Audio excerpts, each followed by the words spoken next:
Purification of water on a large scale पढ़ रहे हैं तो the purpose of water treatment is to produce the water which is safe and wholesome.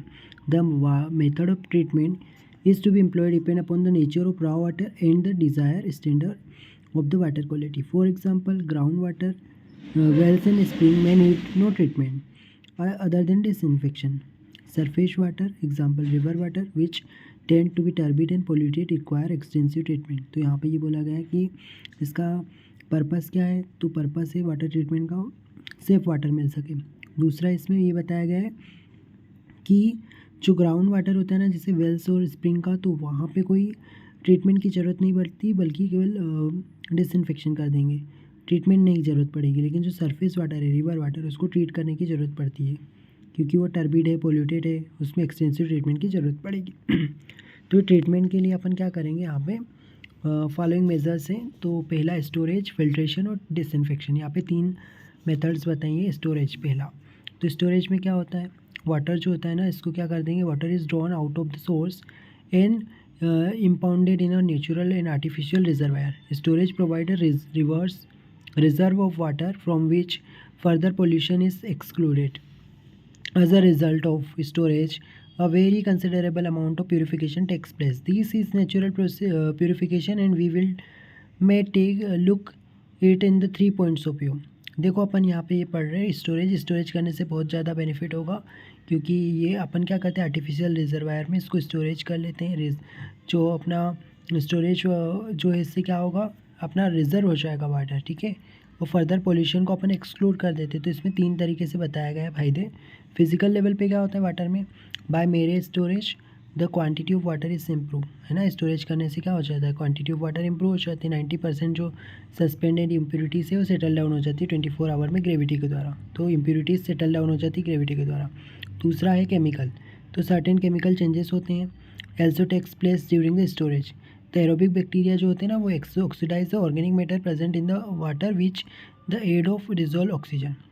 As a result, the content of free ammonia is reduced and rise in the nitrate occurs.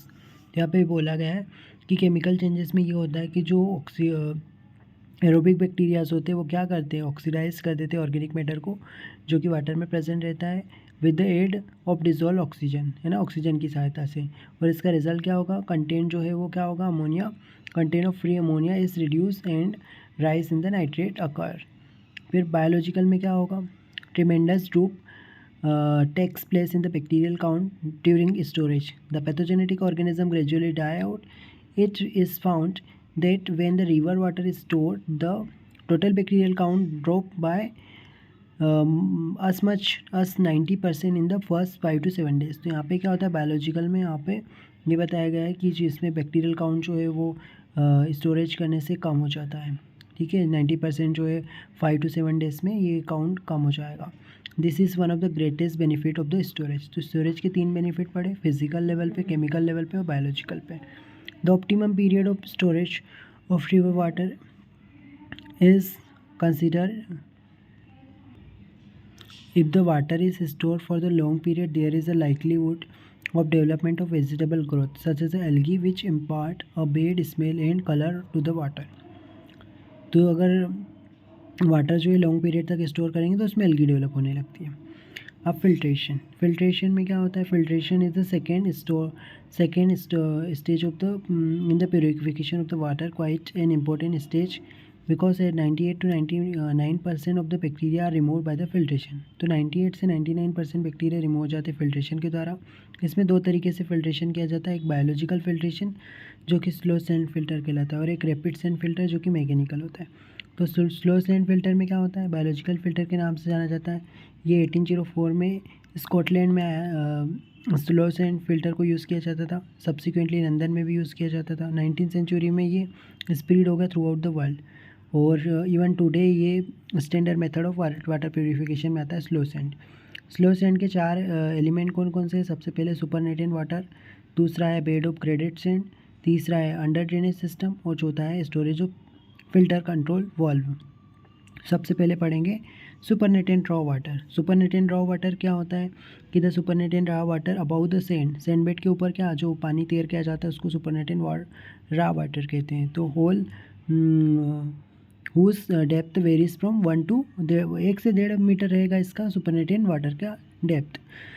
Serve two important purpose, इसकी क्या purpose है supernatant water के? It provide the constant head of water so as to overcome the resistance of the filter bed, तो resistance को कम करेगा filter bed में, and thereby promote the downward flow of the water through the sand bed. इसकी वजह से क्या होगा, डाउनवर्ड फ्लो होगा किसका, वाटर का थ्रू द सैंड बेड से होते हुए वाटर का डाउनवर्ड फ्लो हो सकेगा, इसलिए सुपरनेटेंट वाटर का बेनिफिट है। तो सुपरनेटेंट वाटर से रेजिस्टेंस में बेनिफिट कर रहा है ना, रेजिस्टेंस को कम कर रहा है, और दूसरा क्या है, डाउनवर्ड फ्लो होगा वाटर का through the sand bed. And secondly it provide waiting period of the some hour, waiting period provide करता है 3 to 12 hour depending upon the filtration velocity for the raw water to undergo partial purification by sedimentation. Sedimentation के द्वारा filtration भी हो जाता है क्योंकि ये वेटिंग टाइम प्रोवाइड करता है ना। इसके बाद यहाँ पे तीसरा है सैंड बेड। तो सैंड बेड में क्या जाएगा, most important part of the filter is the sand bed. The thickness of the sand bed is 1 metre. The sand grains are carefully chosen so that they are perfectly rounded have an effective diameter 0.2 से 0.3 है। तो यहाँ पे क्या बोला है कि sand bed जो है ना इंपॉर्टेंट पार्ट होता है, 1 मीटर का इसका थिकनेस रहेगी, सैंड ग्रेन्स रहते हैं इसमें, इफेक्टिव डायमीटर उनका 0.2 से 0.3 रहेगा, और क्लीन रहती है, free from the clay, organic matter से फ्री रहती है। और the sand bed is supported by a layer of graded gravel. तो सैंड बेड किससे सपोर्टेड रहती है, ग्रेडेड ग्रेवल। ग्रेडेड ग्रेवल का कितनी डेप्थ रहेगी, 30 to 40 centimetre, which also prevent the fine grains being carried into the drainage pipe. जो आपका fine grains है वो ड्रेनेज पाइप में ना जाए, इसके लिए आप इसमें क्या डाला रहता है, आपका वो रहेगा ग्रेडेड ग्रेवल, ठीक है, ग्रेडेड ग्रेवल्स रहेंगे, 30 to 40 सेंटीमीटर डेप्थ तक रहेगा ग्रेडेड ग्रेवल, जो कि प्रिवेंट करता है जो आपका फाइन ग्रेन्स है उनको ड्रेनेज पाइप में ना जा पाए, इसलिए। तो सैंड बेड पड़ा, सैंड बेड की थिकनेस देखी हमने 1 मीटर और effective diameter 0.2 to 0.3 mm। Sand bed जो होता है ना, ये present a vast surface area 1 cubic metre of the sand present some 15,000 square metre of the surface area. Water percolate through the sand bed very slowly and as it does it subjected to a number of purification process। purification process में 4 process है, straining, sedimentation, adsorption, oxidation and bacterial action. तो straining होगी, sedimentation होगा, adsorption, oxidation और bacterial action. तो इसमें rate of filtration कितनी होगी, 0.1 to 0.4 metre cube per hour per square metre, 0.4 metre cube per hour per square metre, 0.1 to 0.4। और इसमें सैंड बेड जो रहती है ना, इसमें क्या रहेगा कि इसका 1 cubic metre of filter sand present some 15,000 square metre of surface area दिया है। और इसमें 4 प्रोसेस आपको याद रखना है प्यूरिफिकेशन की, straining, sedimentation, adsorption, oxidation and bacterial action, ठीक है। इसके बाद यहाँ पे आता है वाइटल लेयर। तो वाइटल लेयर क्या होती है, वाइटल लेयर जब when the filter is newly laid it act merely as a mechanical strainer. तो जब नया नया फिल्टर बनता है तो वाइटल लेयर नहीं रहती, लेकिन जब बहुत दिन हो जाते हैं तो उसके बाद एक लेयर बनने लगती है, स्लिमी ग्रोथ होने लगती है, उसमें सैंड बेड जो है कवर हो जाता है किससे, स्लिमी ग्रोथ से, स्कमर्ड्स डेक से कवर हो जाता है। जूलॉजिकल लेयर है, बायोलॉजिकल लेयर के नाम से या वाइटल लेयर के नाम से जानी जाती है, एल्गी की लेयर्स आ जाती है इसमें, थ्रेड लाइक एल्गी रहेगी इसमें। And the numerous form of life including plankton, diatoms and bacteria. तो उसमें प्लैंकटन, डायटम और बैक्टीरियाज रहेंगे। The formation of vital layer is known as a ripening of the filter. जब वाइटल फिल्टर बेड पे अगर vital layer बन जाएगी तो उसको राइपनिंग कहेंगे। It may take several days for the vital layer to fully form. When the fully form it extend for 2 to 3 into the top portion, ठीक है। The vital layer is the heart of the slow sand filter. Slow sand filter का heart कहते हैं vital layer को। It remove the organic matter, organic matter को remove करती है, hold back bacteria and oxidise the अमोनियाकल nitrogen into the nitrate.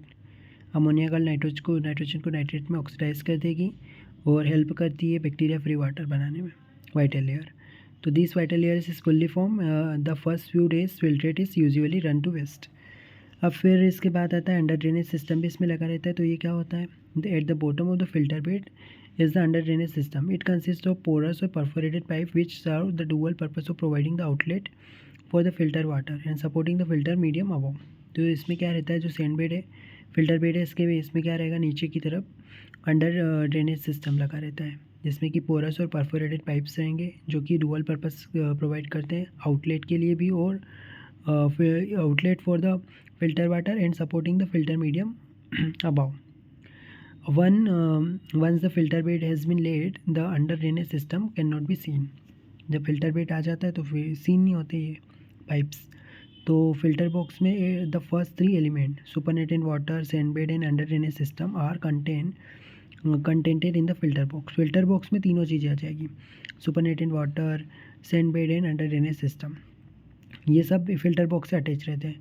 The filter box is an open box, usually rectangular shape का रहता है filter box. 2.5 to 4 metre deep रहेगा ये filter box, और built Holi और partly below the ground. The wall में भी made of stone की वॉल रहती है, ब्रिक और सेडिमेंट से बनी रहती है। इसमें देखो सुपरनेटेड वाटर जो है इसकी दी गई है कितना, 1 to 1.5 मीटर, सैंड बेड का 1.2 मीटर, ग्रेवल सपोर्ट कितना रहेगा 0.30 मीटर, और फिल्टर बॉटम जो रहेगा 0.16 मीटर। ठीक है, तो फिल्टर बॉक्स जो है इसमें टॉप टू बॉटम देख रहे हैं, फिल्टर बॉक्स में टॉप टू बॉटम चार चीज़ें रहती है, सुपरनेटेड वाटर 1.5 मीटर, सैंड बेड रहेगा 1.2 मीटर, ग्रेवल सपोर्ट रहेगा 0.30 मीटर, और फिल्टर बॉटम में 0.16। फिल्टर कंट्रोल में क्या रहेगा, the filter is equipped with certain walls end devices which are incorporated in the outlet pipe system. The purpose of these device is to maintain the constant rate of filtration. तो इसमें venturi meter main part होता है filter control में। ठीक है, जो कि क्या करता है, रेजिस्टेंस को मेज़र करता है, रेजिस्टेंस को मेज़र करता है, या बोले तो लॉस ऑफ हेड को मेज़र करता है। When the resistance build up, the operator open the regulating valve so the maintain the steady rate of the filtration. When the loss of head exceed 1.3 meter, it is uneconomical in to run the filter. फिर filter चल नहीं पाएगा अगर resistance ज़्यादा बढ़ जाएगा तो, है ना। लॉस ऑफ हेड अगर एक्सीड हो गया 1.3 मीटर तो फिल्टर को रन नहीं कर सकते अपन, है ना। फिल्टर क्लीनिंग, फिल्टर क्लीनिंग में क्या होता है कि अब वो जो रेजिस्टेंस बन गया तो उसके बाद क्या करना पड़ेगा, उसको क्लीन करना पड़ेगा। तो नॉर्मली द फिल्टर में रन फॉर अ वीक और months without cleaning. When the bed resistance increases to such an extent that regulating valve has to kept fully open. जब इतना ज़्यादा रेजिस्टेंस बढ़ जाए कि रेगुलेटरी वॉल्व ओपन हो जाए तो it is the time to clean the filter bed, since any further increase in the resistance is bound to reduce the filtration rate. ताकि फिल्ट्रेशन रेट कम ना हो इसलिए अपन को फिल्टर को क्लीनिंग भी करना पड़ेगा। At this stage supernatant water is drain off, तो इस स्टेज में सुपरनेटेड वाटर को ड्रेन कर देंगे, और फिर यहाँ पे जो सैंड बेड है उसको क्लीन करते हैं स्क्रैपिंग के द्वारा। ठीक है, scraping off the top portion of the sand layer to the depth of 1 to 2 centimeter. These operation may be carried out by the unskilled labor. Unskilled labor भी ये कर सकता है हैंड टूल्स के द्वारा या मैकेनिकल इक्विपमेंट के द्वारा। After several years of operation and 20 to 30 scraping, the thickening of the sand bed will reduce to about 0.5 to 0.8 meter. Then plant is dosed down and new bed is constructed. फिर नया bed बनाया जाता है। तो advantage of slow sand filter के advantage क्या है, simple to construct and operate, the cost construction is cheaper than the rapid sand filter, the physical, chemical and bacteriological quality of filter water is very high। तो ये सब benefits है। ठीक है, इसके बाद आता है rapid sand filter.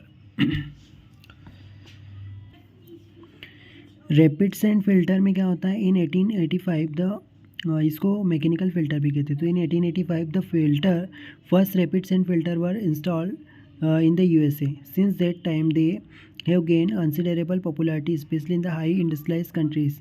Rapid sand filter two type के होते हैं, एक तो प्रेशर टाइप का और ग्रेविटी टाइप का। ग्रेविटी टाइप का बोलते हैं पीटरसन फिल्टर, और प्रेशर टाइप को कैंडी फिल्टर कहते हैं।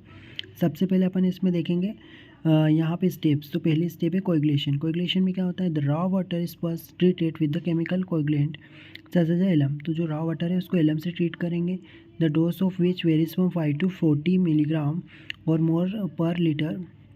5 to 40 मिलीग्राम इसमें डोज एलम का ऐड किया जाता है, depending upon the turbidity and colour, temperature and pH value of the water, कि वाटर का पीएच कैसा है, कलर कैसा है, टर्बिडिटी कितनी है, उस पर डिपेंड करेगा एलम का डोज।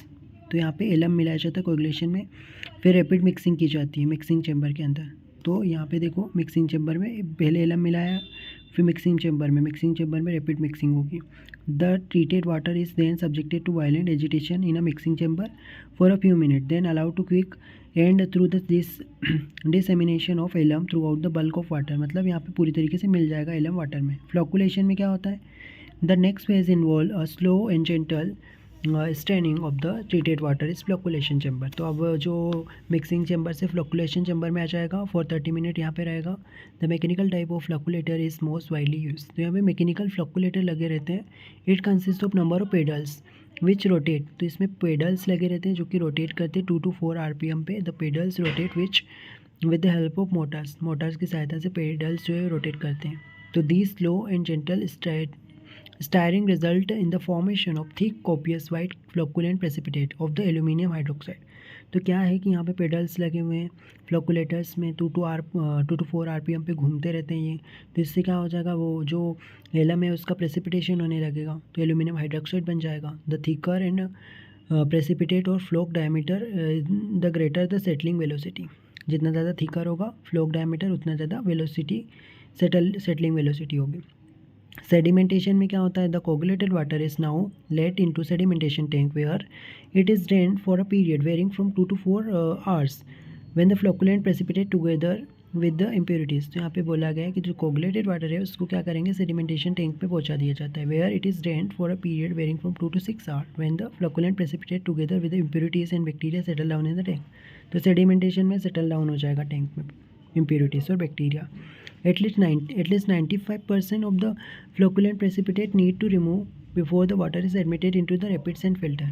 तो इसको रिमूव करना पड़ता है, 95% जो फ्लोकुलेंट प्रेसिपिटेट है उसको रिमूव करना पड़ता है। द प्रेसिपिटेट और sludge which settle at the bottom is remove from the time to time without disturbing the operation of the tank.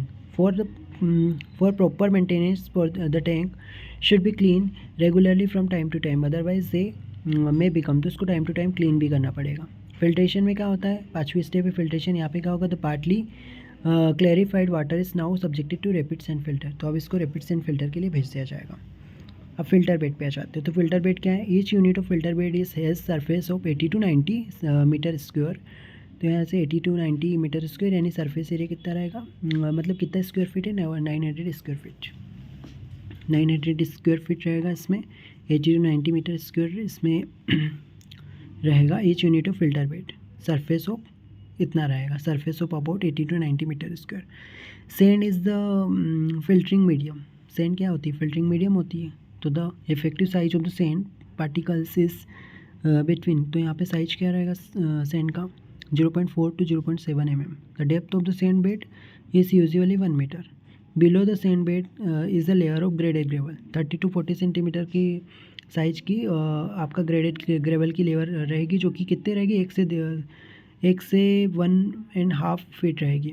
और जो सैंड बेड है वो 2.5 से 3 फीट का सैंड बेड है, और उसमें 1 से 1.25 फीट रहेगा आपका ग्रेडेड ग्रेवल का। तो सैंड बेड उसके नीचे graded gravel. The gravel support the sand bed and permit the filtrated water to move freely towards the under drainage. मतलब इससे होते हुए वाटर जो अंडर ड्रेनेज में जाएगा। The depth of the water on the top of the sand bed is 0.1 to 1.5। ठीक है, depth of the water कितनी रहेगी सैंड बेड के ऊपर, 1 to 1.5। The under drainage eight the bottom, and bottom में क्या रहेगा, सैंड बेड के नीचे रहेगा आपका फिल्टर बेड कलेक्शन लगेगा, फिल्टर वाटर के लिए कलेक्शन के लिए पाइप लगे रहेंगे। ठीक है, द रेट ऑफ फिल्ट्रेशन कितनी रहती है इसमें, 5 to 15 metre square per hour. View of rapid sand filter is given, तो यहाँ पे दिया गया है इसमें।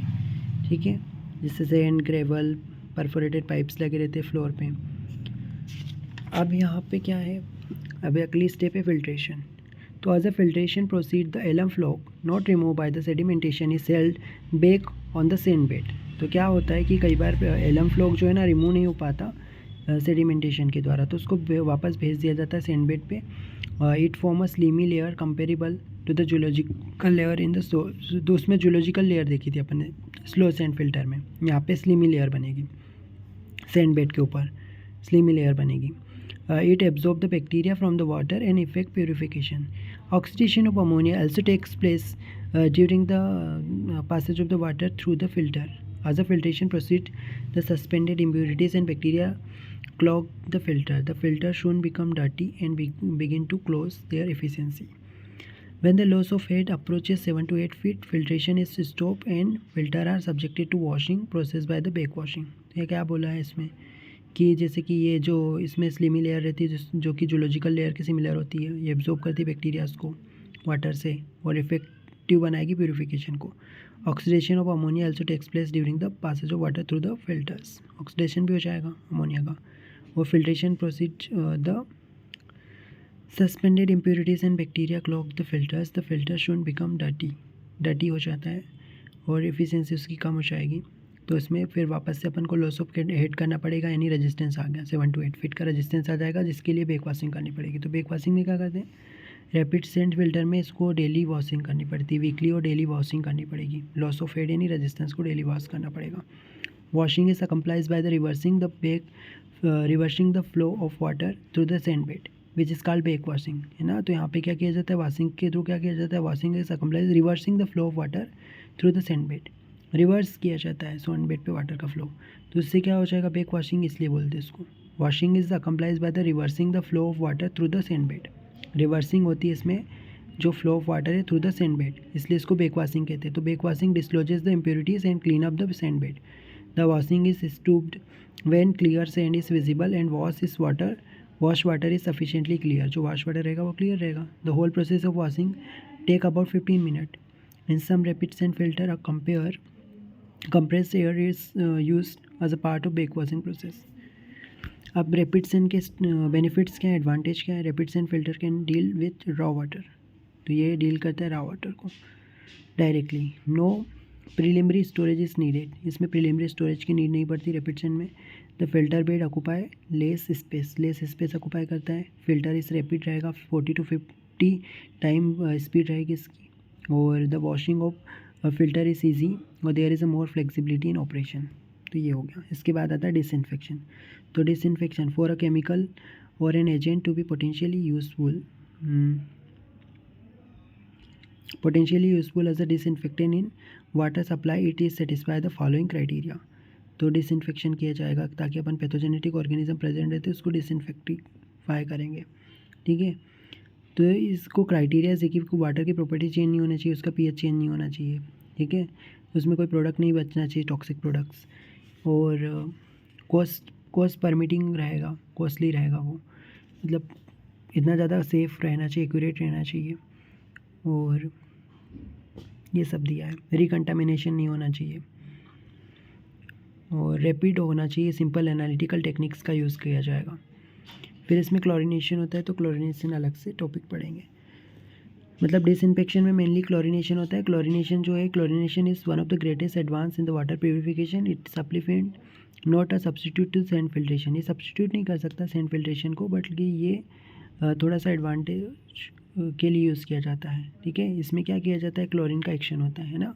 तो जब क्लोरीन जो वाटर में ऐड कर देते हैं तो उसमें हाइड्रोक्लोरिक और हाइपोक्लोरस एसिड बन जाता है। तो जो हाइपोक्लोरिक एसिड है वो न्यूट्रलाइज हो जाता है, किससे, अल्कलाइनिटी ऑफ द वाटर की वजह से हाइपोक्लोरस एसिड जो है वो न्यूट्रलाइज हो जाता है, ठीक है। हाइपोक्लोरस एसिड जो है वो क्या हो जाएगा, ionize to form a hydrogen ion, तो वहाँ पे हाइड्रोजन आयन बन जाएगा और हाइपोक्लोरेट आयन बन जाएंगे, ठीक है। हाइड्रोजन आयन और हाइपोक्लोरेट आयन बन जाएगा हाइपोक्लोरस एसिड से, ठीक है। हाइपोक्लोरस एसिड से हाइड्रोजन आयन और हाइपोक्लोरेट आयन बन जाएंगे, ठीक है।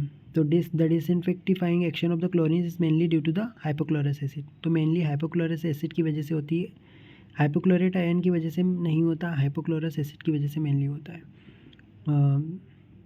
The hypochlorous acid is the most effective form of the chlorine for water disinfection. तो वाटर डिसइंफेक्शन में क्लोरीनेशन और हाइपोक्लोरस एसिड का मेन है, ठीक है।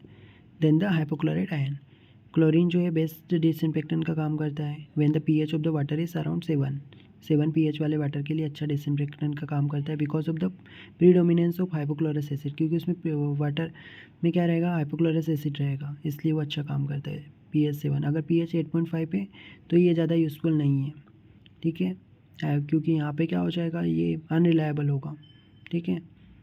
और क्योंकि हाइपोक्लोरस एसिड जो है वो आयनाइज हो जाएगा, हाइपोक्लोराइट आयन में बन जाएगा, तो हाइपोक्लोरस एसिड से हाइपोक्लोराइट आयन बन जाएंगे, इसलिए ये यूज़फुल नहीं होगा। मेनली इसका यूज़फुल तब होता है क्लोरीनेशन का जब हाइपोक्लोरस फॉर्म में ही रहे, हाइपोक्लोरस एसिड ही रहे, वो हाइपोक्लोराइट आयन में कन्वर्ट ना हो, ठीक है। अल्कलाइनिटी की वजह से कन्वर्ट हो जाता है वो, तो इसलिए अपन को pH 7 वाले के लिए क्लोरीनेशन यूज़ कर सकते हैं। इसमें कंपेरिजन देखते हैं। तो रैपिड सेंड फिल्टर और स्लो सेंड फिल्टर पढ़ा, तो स्पेस तो देखो वेरी लिटिल स्पेस ऑक्यूपाई करता है रैपिड सेंड, और स्लो सेंड वाला ज़्यादा स्पेस ऑक्यूपाई करता है, occupy larger area. Rate of filtration 200 mg/AD और इधर है 2.2 से 3 mg/AD है स्लो वाले में। Effective size of sand 0.4 to 0.7 mm और यहाँ पे है 0.2 से 0.3 mm स्लो सेंड में। प्रीलिमिनरी ट्रीटमेंट रैपिड सेंड में केमिकल कोएगुलेशन एंड सेडिमेंटेशन, और स्लो सेंड में क्या रहेगा, प्लेन सेडिमेंटेशन रहता है। वॉशिंग बैक वॉशिंग के थ्रू होता है रैपिड सेंड में, और स्लो सेंड में by scraping the sand bed. Operation highly skilled person की ज़रूरत पड़ती है रैपिड सेंड में, और स्लो सेंड में less skilled person. Removal of turbidity good रहेगा, यहाँ पे भी गुड रहेगा। Loss of head allowed 6 to 8 feet, और लॉस ऑफ हेड इसमें कितना रहेगा 4 feet। रिमूवल ऑफ कलर तो इसमें गुड, और इधर फेयर स्लो सेंड में। और रिमूवल ऑफ बैक्टीरिया 98 to 99%, और इधर slow sand 99.9 to 99.99% removal of bacteria. तो ये दोनों का डिफरेंस इंपॉर्टेंट है। इसके अलावा यहाँ पे क्लोरिनेशन की मेथड दी गई है, ठीक है, कैसे करते हैं। फिर उसके बाद break point chlorination, super chlorination और ऑर्थोटोलिडीन टेस्ट, तो ये नेक्स्ट वीडियो में देखेंगे हम।